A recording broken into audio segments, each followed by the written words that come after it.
Welcome to Finding Your Higher Consciousness podcast.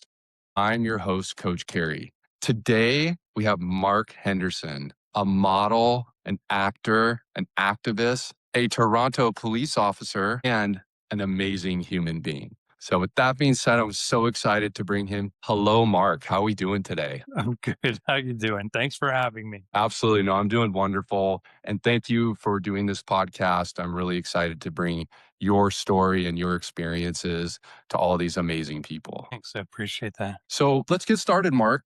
Tell me, before the badges and the camera, there was just Mark Henderson, the kid. What was life like growing up for you? And when you look back on your childhood, which memories with your family and friends stand out the most? Well, from the word go, I knew I was going to be a movie star. That's what I called it as a kid. But I would watch TV with my sister, and Cinderella was her favorite thing. And she'd get into it and she'd cry at the end and go to bed crying because she wouldn't see it for another year. And back in those days, I would look at her the next day and she would have forgotten it. I was still in the movie. I knew I was going into that box. Wherever those people went to get that, I'm going to go there and get that. I didn't realize it was how film and television worked, but I knew that's where I was going. Like, I didn't need to look around. I knew from the very start. I remember being 3 or 4 years old with my friend Anita McFadden in Oshawa. She's gone now. She had a terrible life, but we would be witchy poos together from HR Puff and stuff, or watch Batman and Robin. Like, I loved all the color, all the fantasy. The more unreal it was, the better it was for me. How did your parents help facilitate that? One of my favorites was Bam Bam from the Flintstones. I thought Barney Rubble was one of the greatest actors in the world. Like, I thought it was real. My father made me a Bam Bam stick so I could go around and whack things with this Bam Bam stick. And that was really kind of crazy. I just knew I was going there. There was no stopping me at all. Like, I was absolutely committed to this as a career from the age of 4 or 5. That's really special, Mark. Were your parents actors? Were they involved in music or anything like that? Where did you get this artistic spark from? I can say that my parents were odd ducks for sure. We were the house where everyone could go as kids, and you could smoke or drink coffee with the adults. I always say my parents were the ones that could bail you out of jail or arrange your abortion. And other than that, we just were kids palling around and doing our thing. My parents were pretty loosey goosey with labels, and their commitment to each other was sort of all over the place. It was the early 70s, late 60s, and they were wide open. And I would lament that I wanted a Wicked Witch of the West hat. And I'd come down in the morning, my father would have made me one out of paper. I was ecstatic. I loved it. Planet of the Apes came out on TV, and that really changed things for me. That changed Mm. my life. I became the president of the Roddy McDowell fan club in Enniskillen, Ontario. I adored him. And all the other kids veered off when Star Wars came along. I've never seen Star Wars since. Even though I got to be friends with Carrie Fisher at the end, I never saw it. I still haven't. And I one time met Roddy McDowell, and it's a crazy story, but he went to tap me on the face like that, and because he didn't really have time to say hi, and you could tell I was just busting, and he stuck his thumb right in my mouth because I moved. And I thought, oh no, I'm going to be a dinner party story at Elizabeth Taylor's for the weirdest thing that a fan ever did.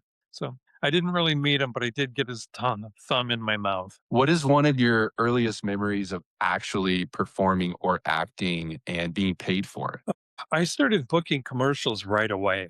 Like, I remember going to Hamilton and we had to go by car, and that was the city beside Toronto, not that far, but to a little kid, I felt like we were doing a huge journey.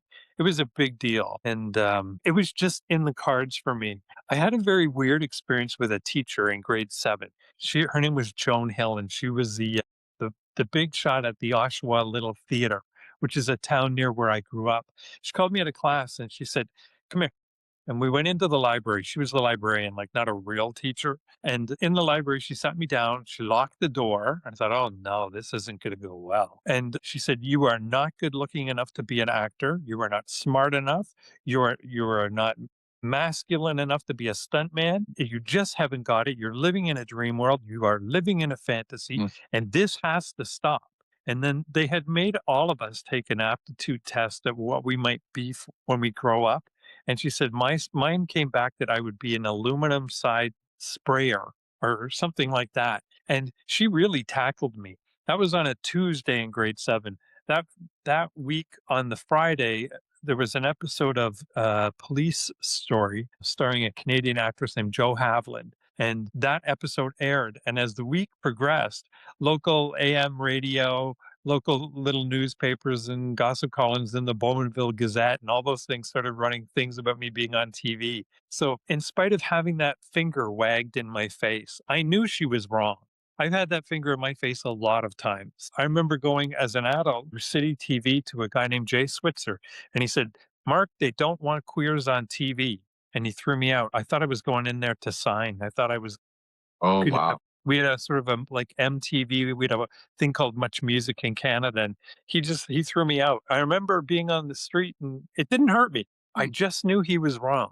He couldn't see what I could see. I knew that. And what is it, Mark, that you saw? Because there's so many people these days that when someone says something negative to them, I call them spirit snipers or dream killers. And I'm like, they let that impact them in a way that they have a really hard time recovering from. So, what could you tell someone that is an aspiring artist and is told no? What would you tell these people? You get told no all the time. That's the business. You're too old, you're too young, you're too gruff, you're too femme, you're too butch, you're too gay, you're too old, you're too it's just there's always a reason. And every person who's ever said no to me, they're not here. They're not in the business. They're not making the money I made. It really came crystal clear for me. I had a best friend. She was a former national ballet star and sort of a Cadillac girl here in Toronto. And when I picked her as a friend, she was in her 60s and I was in my, late 20s, early 30s. So they sometimes call them a hag. She liked gay men. I liked her. She had all the bells and whistles. She was a lot of fun. And she got double-sided breast cancer and died. And I went to Mm. her funeral and it was like a gay bar. It was just full of gay guys. And then the minister got up and said, and today Carol's eulogy will be spoken by Mark Henderson. And as I stood up, the whole row of gay guys sitting across from me who wouldn't let me in the row groaned so loud that all the people in the seats, the pews in front, turned and looked at them like, guys. And I thought, "Oh, I was afraid of a bad review. That was the only reason I was nervous. I thought, I want this to go over well. And I realized I am never going to get them. I am never going to get this crowd. So I just relaxed. And when I went up, I knocked it right out of the park because what I was afraid would happen did. And if you say to me, you got it, you can go, you got this, Mark, I'm probably going to fail. But if you tell me, I don't think you're going to do this, if between you and me, I'd leave. And that's when I do well. I do good under pressure. Theater, I love theater. It's got so many great things about it. Theater is the best. Theater makes you good, TV makes you famous, and movies make you rich. And there's a great saying in the theater, and I just love it. And as a little kid, they said this to me, and I got it. You'll get it, I'm sure. This director came in, he said, look, we don't have much time, so let's go slow. Perfect. That's theater. Yeah, that makes a lot of sense. Like a lot of people say, going slow or going smooth is fast. And it's just easy to just slow down and be calm with what you're doing. Yep. So that's beautiful. Your Mark, voice just makes me calm. Just hearing that, I'm okay. I'm all right. yeah. Mark, can you tell me about your beautiful beard? When did you start embracing that? I have to tell you, it was like a lot of my life sort of plays out and reflects back, and I'm really curating my life as I go along. I'm an actor and a model, an accidental activist, and an accidental curator. After 9/11, the bad guy in movies couldn't be Black or Hispanic. But after 9/11, if you looked Middle Eastern, you could get work as the bad guy. That was Mm. totally cool, and every TV show did it. So I had a tiny little goatee. I would dye it black, black, black, and I would get either dark makeup or just go out in the sun and hang out in the nude beach and do all kinds of things where I would be very dark. So I tended to move between ethnicities. You can't do it now. But back in those days, well, someone was going to play that part. And between you and me, I was going to get it.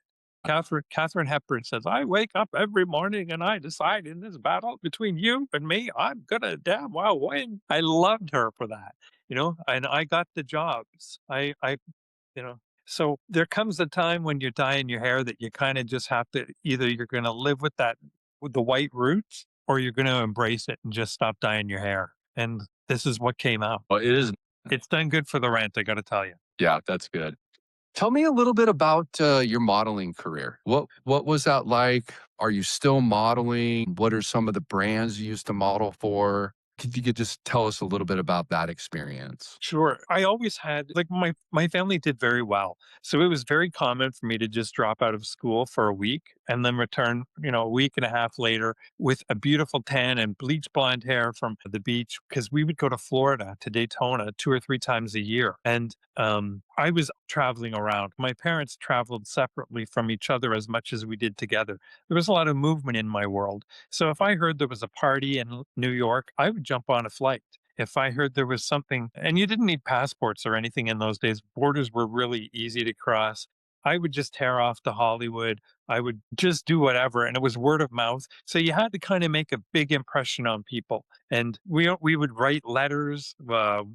Like the telephone was a big thing. I was fearless about going and chasing things I wanted to do, mostly a good time. In high school, I was sort of let alone. Like there was some bullying, but I was more let alone because I had all the toys. So if you wanted to be my friend, I didn't have one pony. I had three ponies. I didn't have a mini bike. I had three or four of them. Like I just had everything.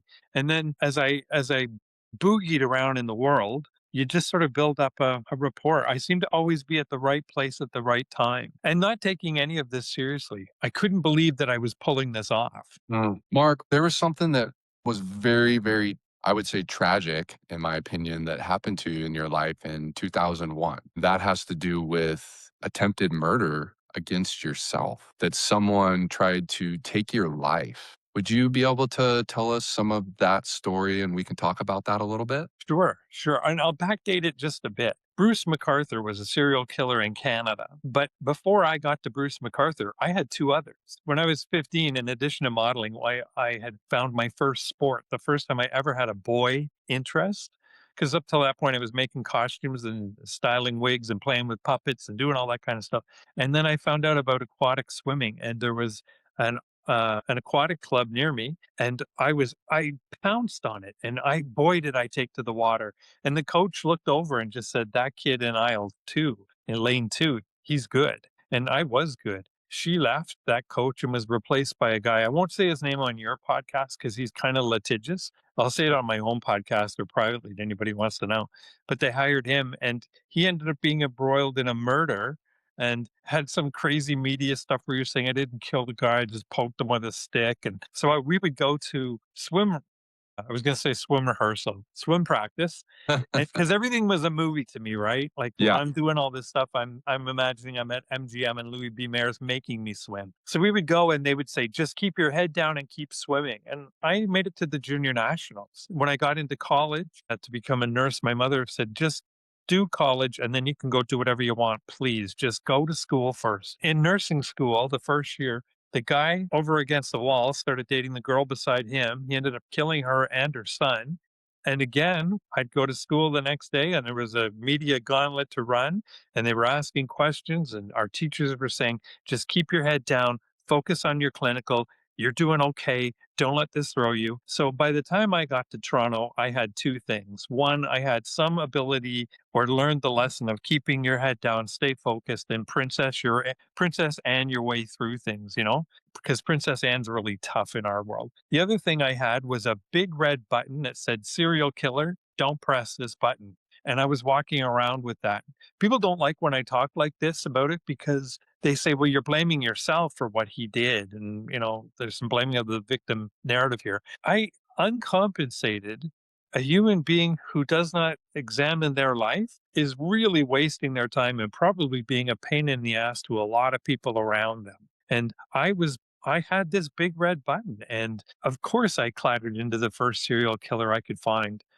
And in like 2 minutes or less, this guy popped up in my world in the summer of 2001, I was calling the police. I was getting hang up phone calls, about 45, 50 calls a day. I would unplug my phone, go to bed, wake up in the middle of the night, plug it in, and 2 minutes later it would ring. Like I just had an escalation and I couldn't stop it. I remember calling the police, and I have detailed notes because I had graduated nursing school by this point, and 2001. And so I was writing notes, and I knew all of this would be admissible someday if I ever needed it. And you can see me doing strikes where, 1, 2, 3, 4, 5, 1, 2, 3, 4, 5 in calls. I got police officers' names and badge numbers. They were making fun of me. They're like, "You must think you're really something.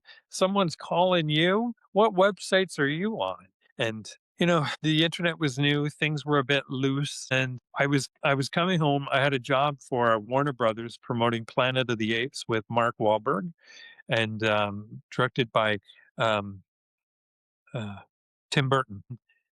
I had come home from an interview at a TV station nearby, and I saw the killer getting out of his vehicle. And I didn't know he was a killer then. I just thought he was that guy that was going to make me say hello to him.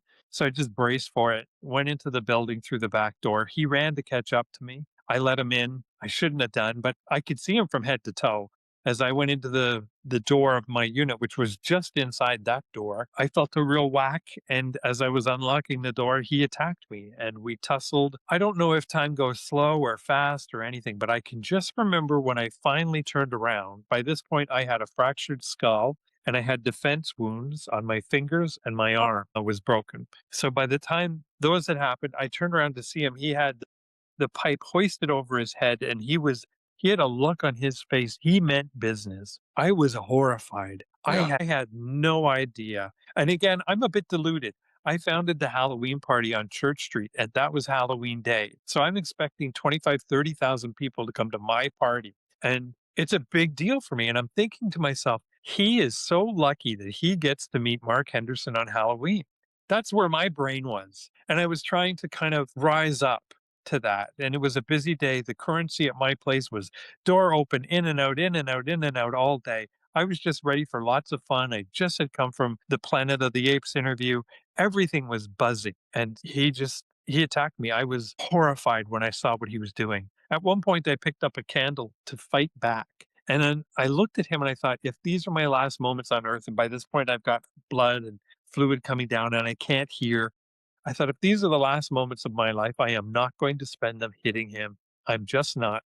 And I put the candle down, and that disarmed him. And I went and called 911, and I read his outfit as to what he was wearing, and then he took off. And he didn't know at that point how to completely complete the act. He was a greenhorn at assaulting people. And by only a few minutes and a few millimeters and a few this or that's, I got away. And it was a hell of a time for me. I mean, I was 2 or 3 years coming out of that, and I always say to my friends, "I don't have any PTSD at all," and they laugh. They're like, "Dude, you're the poster child for it." I don't quite see that, but I guess they're right. That changed my life. The police, they never Mark, interviewed me.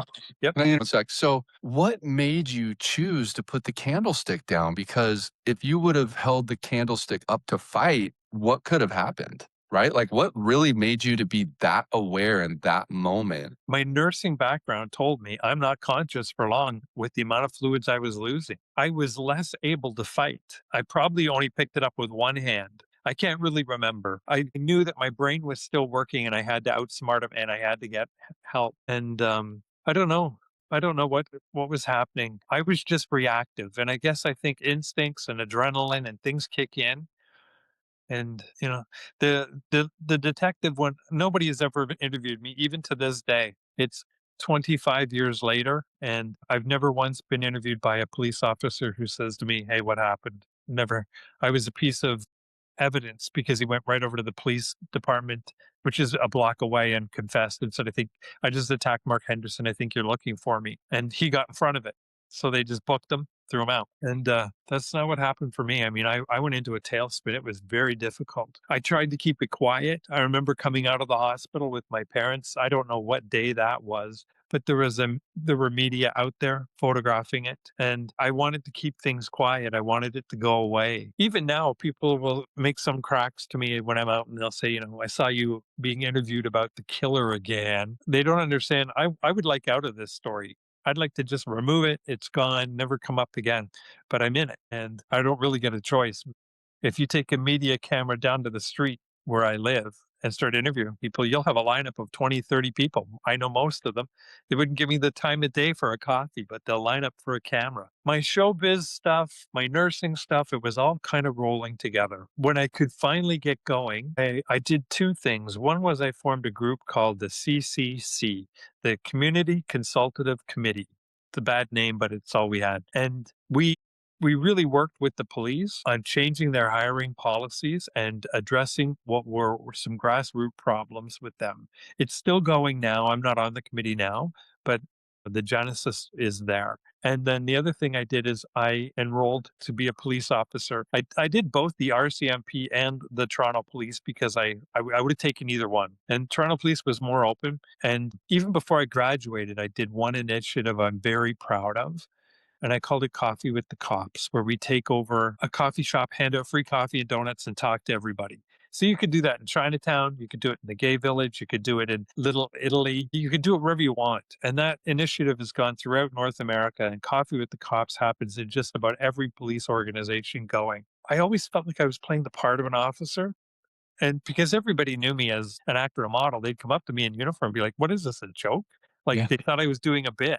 I felt like I was doing a bit. I didn't stay long. I just hired as many gay women as I could because I knew that they would be accepted easier by the guys at Toronto Police. And they're the girls, some of the girls I got in are still running the city. They're doing a hell of a good job. And for anybody that's interested, I'll just throw out say, when you're done watching this, Google Toronto Police. They've just arrested 9 officers the last month that have been involved in corruption, giving away personal information, phone numbers, and contact to organized crime leaders in Toronto. And then in the weeks following, there's been 40, I think 46 or 7 more officers lumped into that. We have a problem in Toronto, and I'm doing my best to try and be part of the solution and not just a whiner. I'm very good friends with the chief of police and Myram Demke, and I really like him. And we have as strong a chance with him as with anyone else. I hope they don't take him down as a result of this, but it's such a chaotic thing. And it's crazy for me because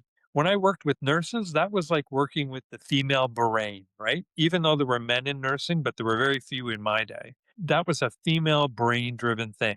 And then when I worked with Toronto Police, that was a male brain. Even the women that were cops, it was paramilitary. It was very different.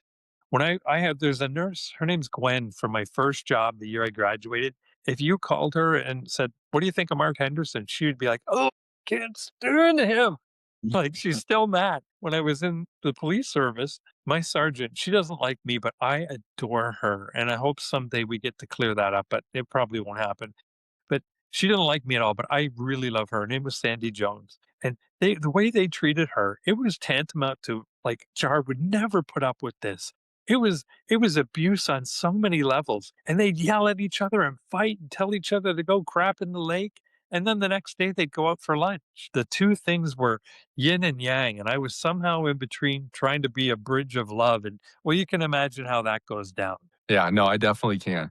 So to piece this together for people, so in 2001, Mr. MacArthur attacked you, and then he became a serial killer, right?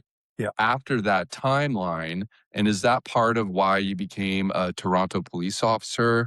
And then also, can you tell us a little bit more about the timeline of when you got involved, which I think was 2019 from our conversation, something like Yeah. that, but just kind of that timeline Yeah. for people. Eleanor Roosevelt says, when something must be done, we're given the strength with which to do it and the opportunity to go in. And I sat at home and I just couldn't take it anymore.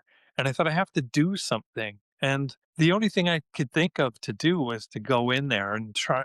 First, I had to change their hiring policies, and then I had to try and get them to take me on. And I did those, and it just the doors kept opening, and I kept waiting. I remember the first time I went to headquarters in uniform, I was walking through the halls thinking someone's going to come out and say, "Hey, you get out of here right now! Give me that badge." I thought they were going to take it away from me, and I I just acted like I knew what I was doing. I knew from film and television and modeling that this is where the character begins sometimes, right? Based on what they can see. What was going on for me inside was utter terror and panic. And I was triggered all over the place, but I had a job to do. I remember someone who knows me quite well, but not a friend, but they said to me, "You got a badge? Like, how the hell did you pass the psychologicals?" It was difficult. You're like, but I passed. The truth. And so was that 2007? That was 2007, yeah. And And then he continued this killer, believe it or not, just continued to, kill men, in the gay community. They say 8, I say 9, maybe more, and the count kept going up, but because they were, racialized or marginalized men, their deaths were not collected.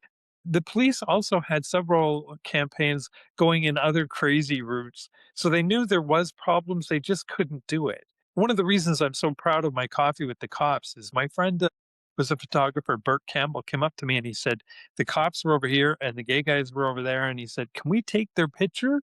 And I said, "Well, go ask them." And so they went over and they started bonding and talking. And that's the first time in the city of Toronto gay men and Toronto police officers had real conversations in real time. And that's not that long ago, you know? That's like we're talking about like not even a 20-year window to Mhm. get that going. He eventually attacked a friend of mine named Andrew Kinsman, and that's where he got caught. He picked somebody that was far too visible and far too loved, and almost immediately was under the radar. I know that they were digging for a long time. Even in November of 2018, I got a call from a detective about 9:30 on a Sunday night, and he said, "Hi, Mark, it's Detective so and so." I wrote it down, but I can't remember now. And they said, "I realize you reported your bike stolen a few months ago, and no one's gotten back to you on that." Now, come on. You and I both know no detective is going to call Mark Henderson about a bike and not 7 months after it was stolen. So I just said to him, "Look, I know what you're doing. I know what's going on here. I'm not the guy you're looking for, but if you would like, you can talk to me in person. You can come over. You can go through my computers, my files. You can take, blood samples. You can fingerprints, whatever you want. I will totally cooperate. I am not your guy." And he's kind of laughed as like, "Well, we might be in touch." And off he went, sort of with his tail between his legs. And I thought, how can this be so backwoods? Like it was crazy. I could see them flailing. By that point, I'd put my career back online. The beard had shown up. I'd embraced being in my 50s. I was living my truth again, and I was doing well. I mean, I was in everything going. Then we shoot a lot of stuff in Toronto, and you don't get the big parts when you're in Toronto, and they bring movies in. They bring all the American actors get the big parts, but I was getting enough that I was doing fine. And when he was arrested, I mean, that's the day the game changed forever. And was that 2018? That was 2018, yeah. Yeah, because then that gives way to what you and I have talked about in 2019, how you came under fire basically, and your character was questioned. And you were telling me that you experienced a kind of a really low point in 2019. Can you talk about that a little bit? Sure. And this is like the perfect time, especially if this is an American audience. I think largely you might have an Yeah. American audience because they'll get it, right? Like in Canada, when there's a trial, everybody involved is not allowed to say a word. You're only allowed to speak to the crown. And to the point where you can't even do photographs or media. They have my friend's an artist who goes in and draws pictures of the accused, and they put those on the news. So it's a sketched photo of the person who's up on charges. They can say whatever they want. There's no law restricting them. In fact, they want them to talk as much as possible because that'll string them up eventually. But if he's saying stuff about you or I, you're not allowed to defend yourself. So every night it'd be on the news. Mark Henderson prostitute, Mark Henderson sex worker, Mark Henderson male escort, all these things. And there was nothing I could do. I had to eat it. And it would be as if I showed up at your door tomorrow with 24 uniformed professionals and said, "Oh, by the way, we're labeling you as a, you know, crackpot, a nut job, a shoplifter, a cheater, a real moron who's a bit odd. And it's on the front page of all the newspapers in front of all your neighbors. We've already done the Wikipedia page and we're going out for lattes. Bye." That's exactly what they did. For a year, I would walk down the hall at 4:30 in the morning and look at the newspapers to see if I'm on the cover again, to see what they're saying about me now. I had neighbors that gave interviews. saying, "Oh yeah, he's a bit odd," and many of us are very uncomfortable with him as a neighbor. And it just none of it was true. It's just the way it was. I can bellyache all I want about that. I went to a therapist. Somebody gave me a therapist named Tamara Robert, and she specialized in people who had particularly graphic gun events with guns in their lives and stuff like that. And she was amazing. The first appointment I went there, I just sat and cried. I'd never put a foot wrong. I mean, I was a dancer and a model and an actor, and everything I did was perfect. I hadn't offended. My big brands were Burberry and Louis Vuitton. I had never gone against them, and they both dumped me. 2018. My two best friends from high school, they both dumped me. I've never seen them again. The only person who stayed by me was my sister, and in the end, that's all I needed for that part. It came along, but it was so good for me because everyone was living like I was living because I couldn't Mm, really go out and do stuff. And after it was like a reboot.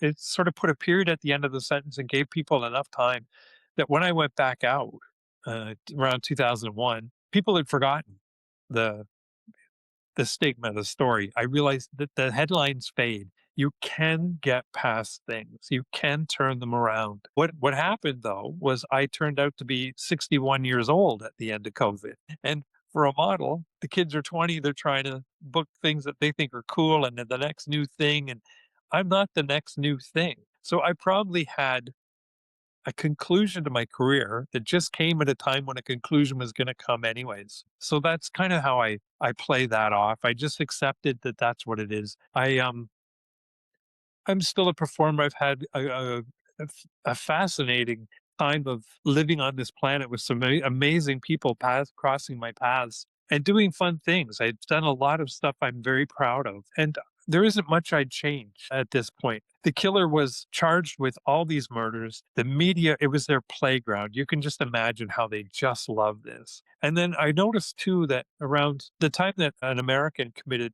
serial murder on his family, wife, and kids, Chris Watts, that sort of took this story and dropped it. mhm. I was hearing from Nancy Grace and Geraldo Rivera and Diane Sawyer and all these people. I could have gotten them on the phone like that if I wanted. I did. Well, I wasn't allowed till after the verdict.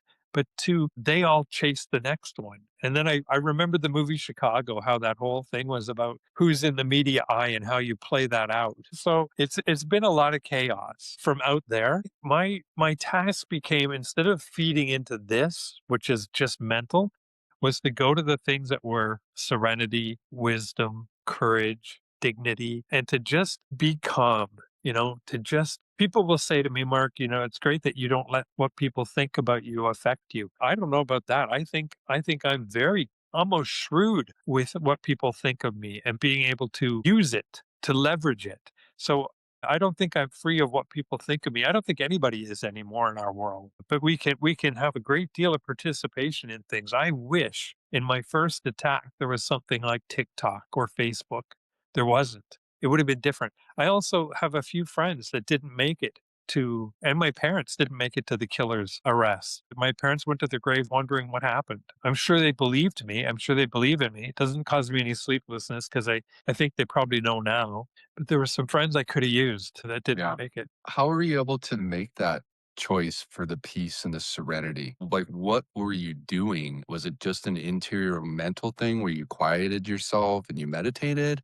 Or what was your process around that? Like, I don't know criminal behavior. You might think I do because there's some police stuff in my background, but that's not really the case. I was furious. I was furious the day it happened. I was furious the next day.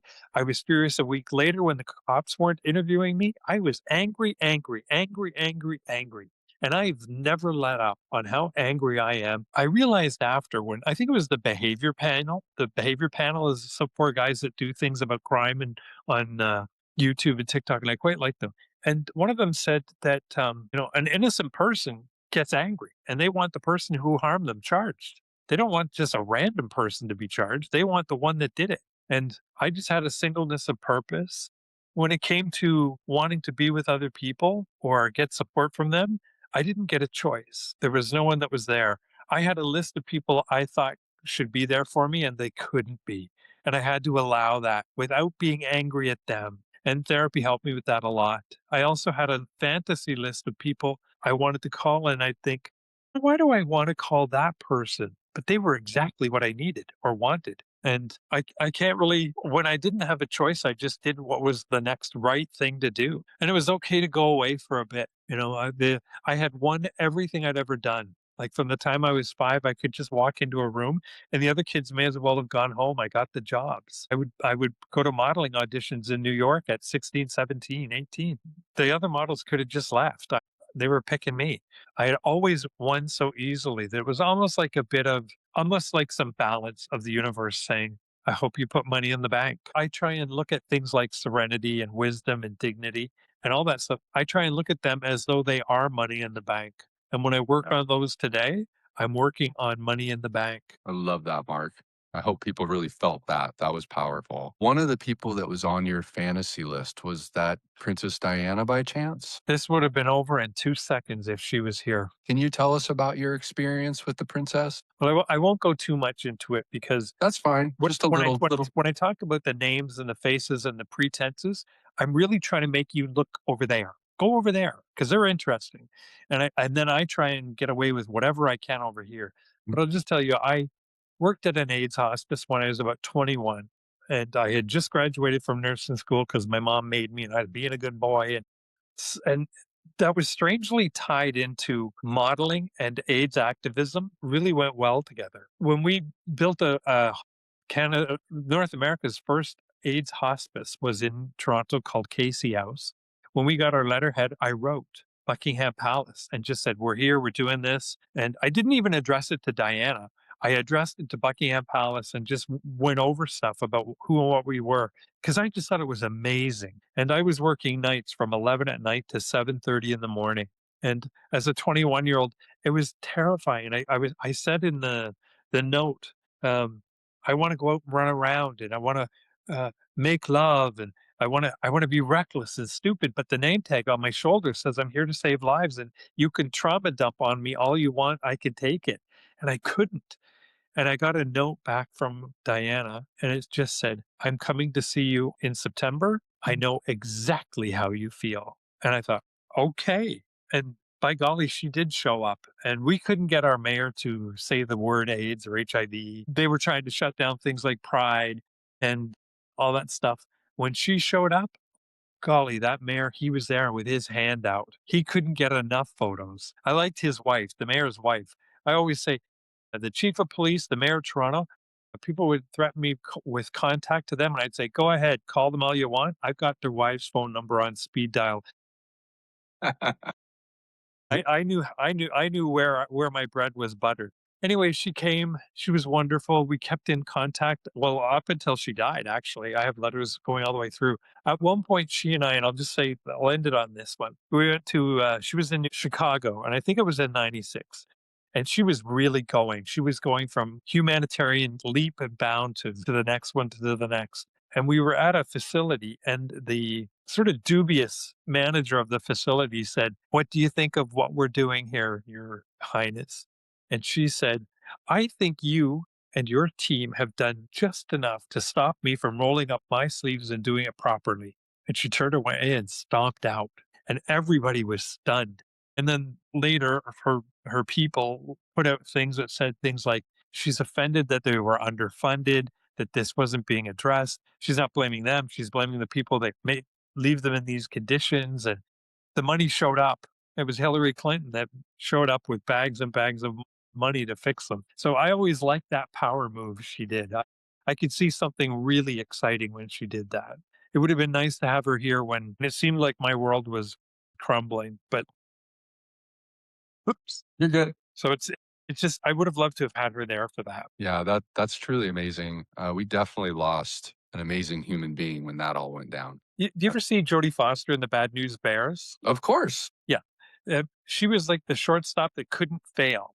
And when we lost Diana, I just thought, this is like the Bad News Bears. We just lost our Jodie Foster. She was on our side. When she showed up in Toronto, wherever she went, the ballet, the Casey House, various things, the money would show up after.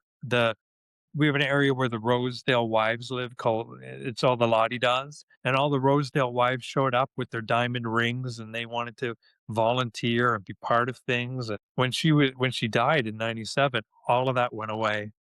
Well, let's go to this place, Mark. What are you doing with your career these days? We talked a little bit about the good Santa and the bad Santa and, that type of stuff that we had a conversation about. I would love to have you let people know what you're doing with your career and maybe where they can find you. Well, some of this is I'm in the middle of it, so I can tell you about the trees I can see, but that might not be the whole picture. But at this age, I always thought I'd be the 81-year-old man still on a runway walking, and it appears that that's not going to happen. So I don't just sit and wait. I like to do stuff. I like to create stuff. One of the things I was always careful of was never to do anything somebody would look at and be offended by. Now, if I can offend you, I go right to it because I'm the guy who's got nothing to lose. My friend, he does a good Santa. He's very family friendly and very he does the runways. He's holding down the good Santa end that looks like this. I'm on the other end holding down the naughty Santa. And there's always necessity is the mother of invention. I'm also not beheld to being out here where I'm looking at what does that person think of me? Then I take myself out of that. If I'm out here focusing on you, I'm not doing what I should do. So I am constantly every day reminding myself several times a day to stop focusing on what you think of me, come back to what I think, and go up. If you like everything I'm posting and everything I'm doing, I'm not doing my job right. And Burberry no longer cares what I say or do. Louis Vuitton no longer cares what I say or do. I can tell you this: if I called Vogue and said I want to come to the Met Gala, I was supposed to go the year we lost it in 2020. I can go to events like that where the rebel is part of the product. So, in sort of a crazy way, I enjoy the fact that at my age, I'm still scaring them. You know, I can, I, s- the fact that they say, ooh, he's a bit old for this. Shouldn't he step back? That tells me I'm there for all the right reasons because what is it? Elon Musk's mother, May, she's one of the greatest models in the world and she's in her 80s. So I'm not sure I'm pushing that too far. I did an episode of Interview with a Vampire last summer, which was quite good for me. I know who and what I am and I know what I can and cannot do. And when people dangle things in front of me that are too good to be true, they usually are. My only like when I try and get abstract about all this, I'm trying to think of things to say to wow you. And what I realize is I just want to say to you that my only job is to be here with you and tell the truth as good as I can so that maybe this will go out there and help somebody who's feeling despondent, who's feeling Mm. suicidal, who's feeling nobody cares or there's nowhere to go. I have no one to who will listen. That there are places people can go. If one of the things I did when I was in my darkest, I found a friend that I found a gal and she was alone and scared and she worked at a castle nearby in downtown Toronto. So I'd go over and have tea with her every day and I'd take the teapot and the teacups and I spent whatever time it took to convince her I I was there until she felt she wasn't alone. When TikTok came along in Canada, she's the one that got me on it. She helped me. And I just was friends with her because we both needed a friend. When I give you medicine, it's you spot it, you got it. I'm taking medicine I need myself. So, everyone's got a story. Some people have to be the guy that was 12 bucks short of a million. That might be my story. I also might get an Oscar next year. You don't know. We have no clue what happens in life.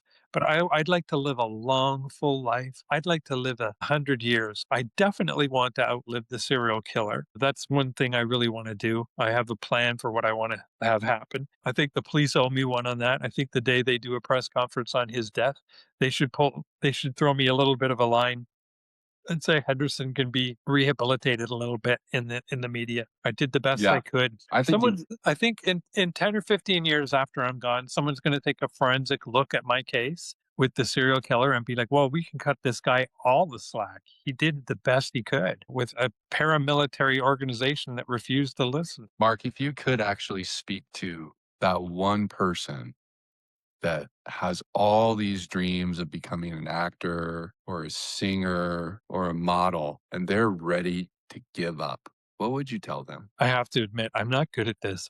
A friend of mine called me from the local mental health facility, and she said, I'm in on a Form 1 and I've been feeling suicidal. And I'm like, look, lady, I spent the entire 80s and 90s trying to pull guys back from the grave and they wanted more time and you can't be bothered.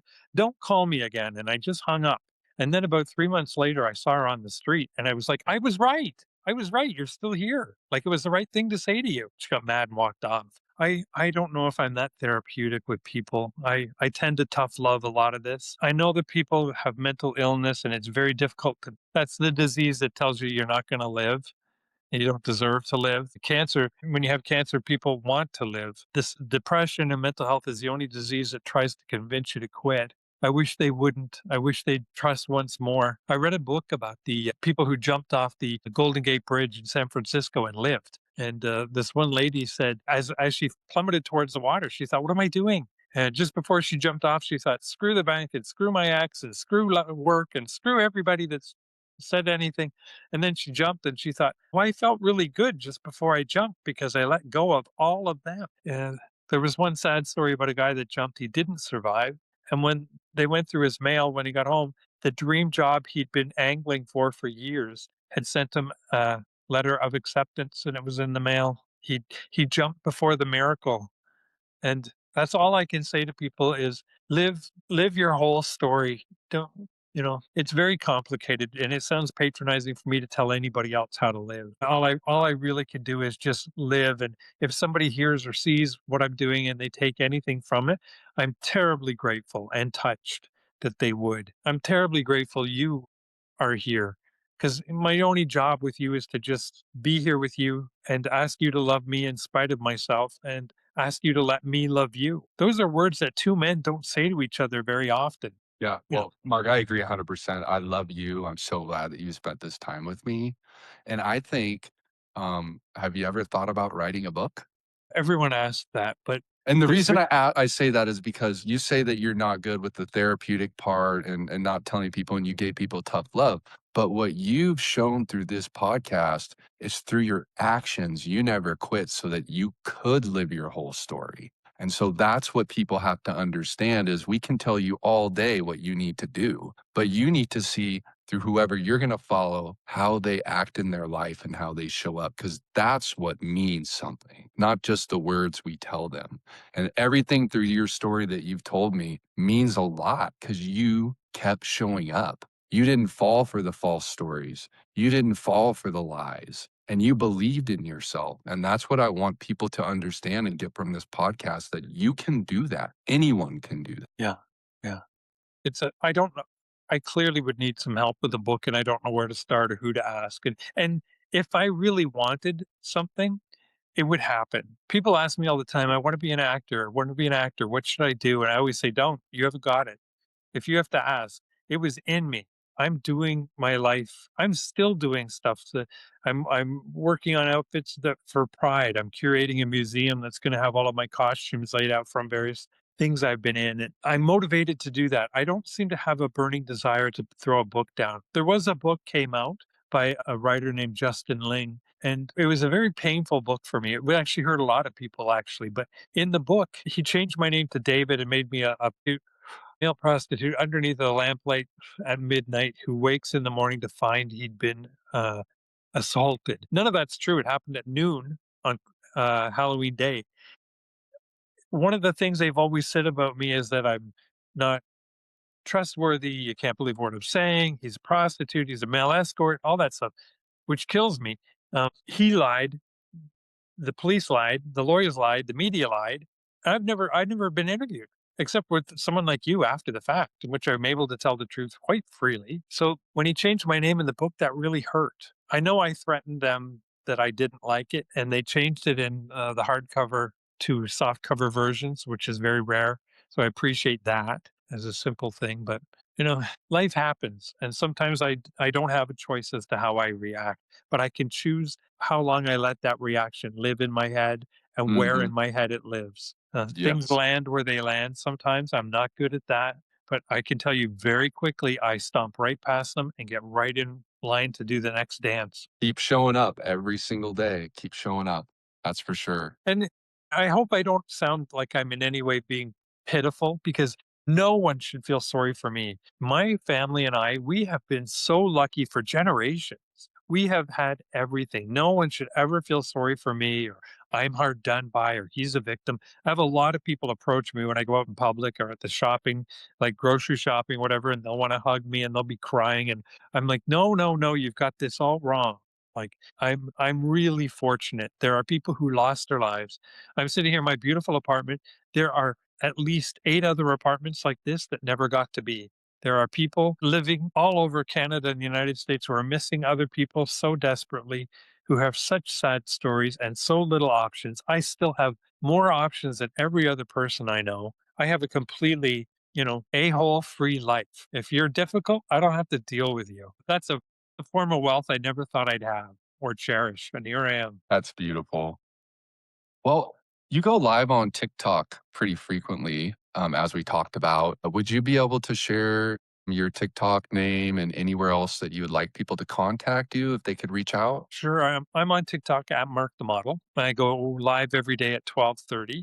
I'm really proud of that. I just do half an hour, and we've become sort of a little group that I used to have tea with America during COVID, and I quickly had like 60,000 followers. And so I was very flattered by that. And one of our members last year, she's in Ethiopia. She comes every day to talk with us, lost her husband, and her little son his name's Michael, and he was just graduating from kindergarten. And we were all able to rally around and support her. And to this day, we still send her a little bit of money every month. She's a real person with a real kid, and we are really deep contact. Well, yeah, you sent me a video. I I'm saw the video you sent me. I'm able to participate in making the pathway she has to walk a little bit lighter.